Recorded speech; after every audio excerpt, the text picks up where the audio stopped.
Next പറയുന്ന പൂവമ്പഴി എന്ന് പറഞ്ഞു കഴിഞ്ഞാൽ അതിനെ മുളയിലേ നിന്നുള്ള പറയില്ലേ.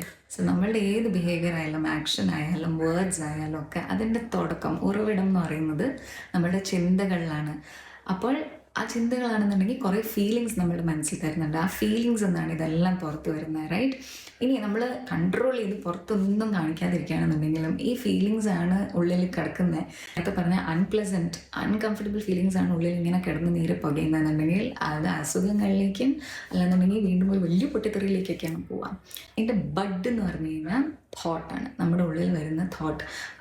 അപ്പോൾ ഈ ഹേർട്ട്ഫുൾ ഹിംസാത്മകമായിട്ടുള്ള തോട്ട്സ് വരുന്നു എന്ന് കാണുമ്പോഴത്തേക്കും തന്നെ അതിനെ മുളയിൽ നുള്ളിക്കളഞ്ഞ് അതിന് പകരം ഒരു പോസിറ്റീവ് തോട്ട് ഫിക്സ് ചെയ്യുക.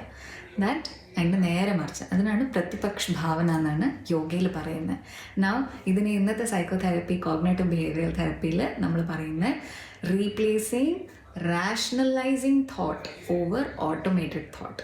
ഓട്ടോമാറ്റിക് തോട്ടിനെ ഇറേസ് ചെയ്ത് അതിൻ്റെ മണ്ടയ്ക്ക് നമ്മൾ റാഷണൽ എന്ന് പറഞ്ഞാൽ ചിന്തിച്ച് ആലോചിച്ച് നമുക്ക് ഗുണം ചെയ്യുന്ന ഒരു തോട്ട് അതിൽ പ്ലാൻ ചെയ്യാൻ നമ്മൾ ചെയ്യുന്നത്.